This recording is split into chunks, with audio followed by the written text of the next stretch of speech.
Hello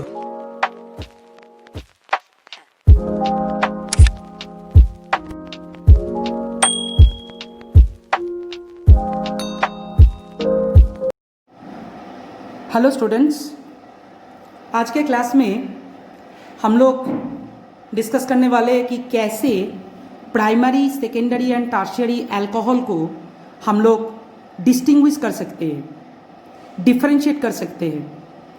मतलब distinction among primary, secondary and tertiary alcohol. तो इसमें 3 types of reactions are there by which we can differentiate among 1 degree, 2 degree and 3 degree.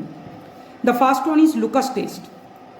Lucas test करने के लिए Lucas reagent ज़रूरत होता है। तो Lucas reagent है क्या? Lucas reagent है anhydrous ZnCl2 and HCl का कॉम्बिनेशन। Lucas reagent है anhydrous ZnCl2 and HCl का कॉम्बिनेशन। Lucas reagent जब अल्कोहल के साथ रिएक्ट करता है तो वो एक्चुअली कैसे रिएक्ट करता है, दैट मैटर्स। ये ROH है, general molecular formula of alcohol. इसके साथ HCl का रिएक्शन होगा in presence of anhydrous ZnCl2, तो उसमें RCl का प्रेसिपिटेट फॉर्मेशन होता है। You can see this downward arrow, symbol of precipitation. तो ये एल्काइल क्लोरो एल्केन फॉर्मेशन करता है और water as a by product. तो ये जो प्रेसिपिटेट फॉर्मेशन हो रहा है RCl का, ये प्रेसिपिटेट कितना जल्दी फॉर्मेशन हो रहा है और कितना टाइम ले रहा है, इसके ऊपर कंप्लीटली डिपेंड करता है कि कौन सा प्राइमरी है, कौन सा सेकेंडरी है, कौन सा टर्शियरी अल्कोहल। तो मान के चलते हैं कि मेरा पास 3 बोतल है, बोतल 1, बोतल 2, बोतल 3। उसमें एक में प्राइमरी, एक में सेकेंडरी और एक में टर्शियरी अल्कोहल है। बट मुझे पता नहीं है कि इसमें कौन सा अल्कोहल है। तो मैंने किसी भी एक बोतल में ये लुकस रिएजेंट डाल दिया। लुकस रिएजेंट डालने के बाद अगर ये प्रेसिपिटेट फॉर्मेशन होगा, मैंने बताया हेलो एल्केन का, क्लोरो एल्केन का।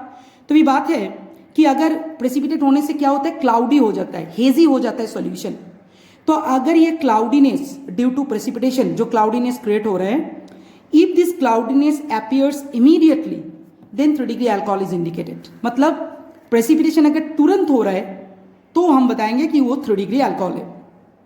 If this cloudiness appears within 5 minutes then 2 degree alcohol is indicated. मतलब क्लाउडीनेस अगर 5 मिनट टाइम ले रहा है होने में, थोड़ा सा टाइम ले रहा है, तुरंत नहीं हो रहा है, तो इट्स सेकेंडरी। और if cloudiness appears only upon heating then 1 degree alcohol is indicated. इसका मतलब हुआ कि अगर हीट करने से क्लाउडीनेस आ रहा है, प्रेसिपिटेशन आ रहा है, तो इसका मतलब हुआ 1 degree अल्कोहल है प्राइमरी। तो हम कंक्लूजन ड्रॉ कर सकते हैं कि प्रेसिपिटेट अगर तुरंत फॉर्मेशन हुआ, क्लाउडीनेस अगर तुरंत हुआ तो 3 degree। अगर क्लाउडीनेस होने में 5 से 7 मिनट टाइम ले रहा है तो 2 degree। अगर हीट करने बाद क्लाउडीनेस आ रहा है तो इट इज 1 degree। तो अभी सवाल ये होता है कि 3 degree में तुरंत कैसे होता है। एक्चुअली ये जो क्लोरो एल्केन फॉर्मेशन हो रहा है भाया कार्बोकैटायन हो रहा है, और हम सभी को पता है कि 3 degree carbocation is the most stable. तो 3 degree अल्कोहल का टेंडेंसी रहता है कि तुरंत रिएक्शन करके स्टेबल हाइड्रोकार्बन, स्टेबल कार्बोकैटायन बनाना। तो 3 degree से 3 degree कार्बोकैटायन मिलता है। तो इसीलिए 3 degree अल्कोहल के केस में लुकस रिएजेंट डालने से प्रेसिपिटेशन बहुत रैपिड होता है। सेकेंडरी में थोड़ा सा टाइम कंज्यूम होता है, 5 मिनट जैसा, और 1 degree में हीट करके कार्बोकैटायन जनरेट करना पड़ता है, उसके बाद प्रेसिपिटेशन आता है। This is all about the Lucas test. ये जो लुकस टेस्ट है ये बहुत ज़्यादा इंपॉर्टेंट टेस्ट है। इसमें से हर साल जॉइंट एंट्रांस में, जेई में, नीट में, इवन बोर्ड एग्जाम में क्वेश्चन बनता है। होप कि तुम लोगों को आइडिया क्लियर है। ओके, चलो नेक्स्ट चलते हैं दूसरा एक टेस्ट जिसके जरिए हम अल्कोहल के बीच में डिस्टिंग्विश कर सकते हैं, दैट इज आयोडोफॉर्म। ठीक है, तो ये बात है आयोडोफॉर्म क्या चीज़ है। तुम देख सकते हो स्क्रीन पे CHI3 को आयोडोफॉर्म कहते हैं। जैसा क्लोरोफॉर्म होता है CHCl3, ऐसा ही आयोडोफॉर्म है CHI3। इसका कैरेक्टरिस्टिक्स प्रॉपर्टी है, ये येलो कलर का होता है और इसका बहुत स्वीट स्मेल है। मतलब ये जब फॉर्मेशन होगा, इसका कलर और स्मेल देख के हम आइडेंटिफाई कर सकते हैं कि आयोडोफॉर्म फॉर्मेशन हुआ या नहीं हुआ। That is the thing which we have to remember. Okay, so ये आयोडोफॉर्म टेस्ट कार्बोनिल कंपाउंड देता है, अल्कोहल की भी देता है। लेकिन अभी बात है कि हर टाइप का कार्बोनिल कंपाउंड नहीं देता है। जिस कार्बोनिल कंपाउंड में CH3C double bond O group है, तुम देख सकते हो, वही कार्बोनिल कंपाउंड आयोडोफॉर्म टेस्ट देता है। और जिस अल्कोहल में CH3CHOH पार्ट है, वही अल्कोहल आयोडोफॉर्म टेस्ट देता है। तो हम लोग क्या कंक्लूजन ड्रॉ कर सकते हैं? Carbonyl compound and alcohol both able to provide iodoform test, but remember कि CH3CO ग्रुप जिस कार्बोनिल कंपाउंड में है सिर्फ वही देगा आयोडोफॉर्म, और CH3CHO जिस अल्कोहल में है सिर्फ वही आयोडोफॉर्म देता है। ठीक है,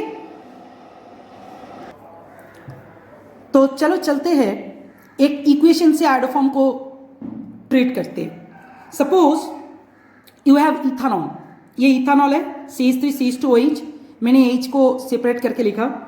इसके साथ आयोडीन का रिएक्शन करना पड़ेगा to form iodoform, definitely in alkaline condition, that is sodium hydroxide. तो इथानॉल है, I2 है, सोडियम हाइड्रोक्साइड है। ये तीनों का रिएक्शन होने के बाद पहले फॉर्मेशन होगा CHI3। ये फॉर्मेशन होने के साथ साथ इसका कलर और इसका जो स्मेल है उसको इनहेल करके पता चल जाता है कि मीडियम में आयोडोफॉर्म फॉर्मेशन हुआ। इसके साथ as a by product sodium formate, sodium iodide and water formation होता है। इसमें याद रखना है कि स्टार्टिंग मटेरियल में जितना कार्बन है उसमें से एक कार्बन निकाल जाता है आयोडोफॉर्म फॉर्मेशन के लिए, और बाकी जितना रहता है वो एसिड का सोडियम सॉल्ट बनाता है। तो हम देख सकते हैं कि इथानॉल में 2 कार्बन था, एक निकल गया आयोडोफॉर्म फॉर्मेशन के लिए, तो और एक अभी बाकी है जो सोडियम फॉर्मेट बनाता है।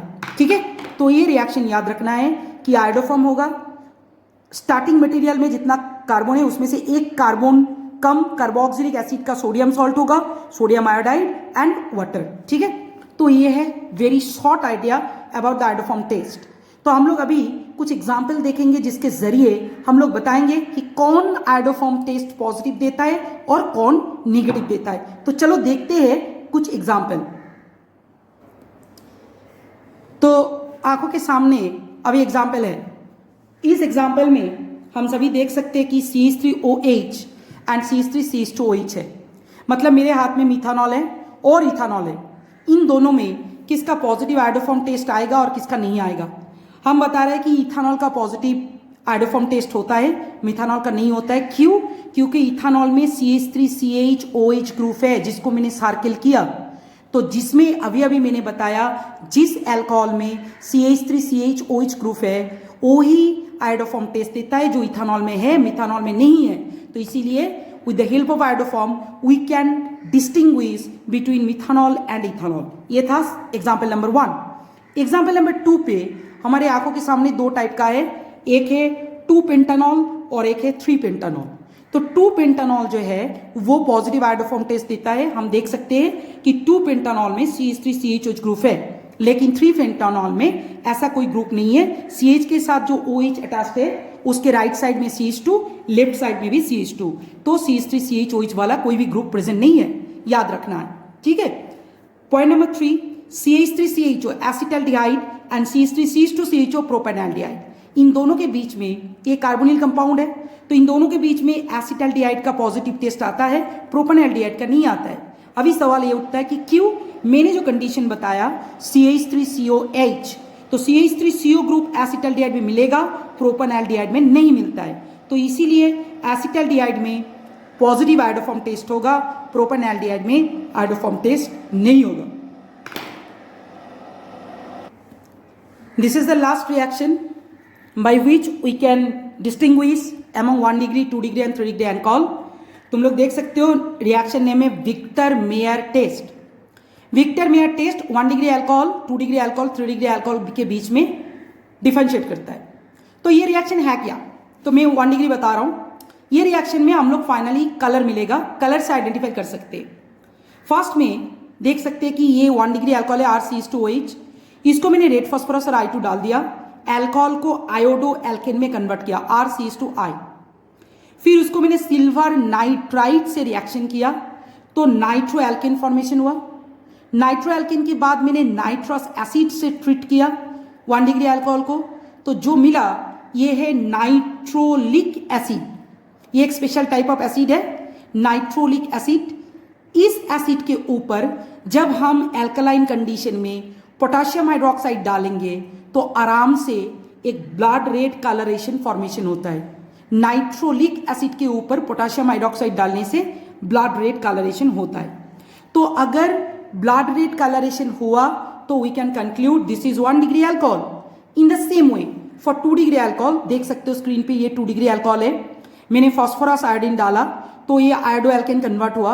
आयोडो एल्केन को मैं फार्दा सिल्वर नाइट्रेट दे दिया तो नाइट्रो एल्केन फॉर्मेशन हुआ। नाइट्रो एल्केन को मैं नाइट्रस एसिड से ट्रीट किया तो वो हो रहा है स्यूडो नाइट्रॉल बोल के एक कंपाउंड। ये जो स्यूडो नाइट्रॉल है इसको मैंने अगर पोटेशियम हाइड्रोक्साइड से ट्रीट किया एल्कलाइन कंडीशन में तो ब्लू कलर जनरेट होता है। ठीक है, मतलब सेकेंडरी से मुझे ब्लू कलर मिला और प्राइमरी अल्कोहल से मतलब 1 डिग्री से मुझे ब्लड रेड कलर मिला। अभी मैं 3 डिग्री अल्कोहल के बारे में बताऊंगा।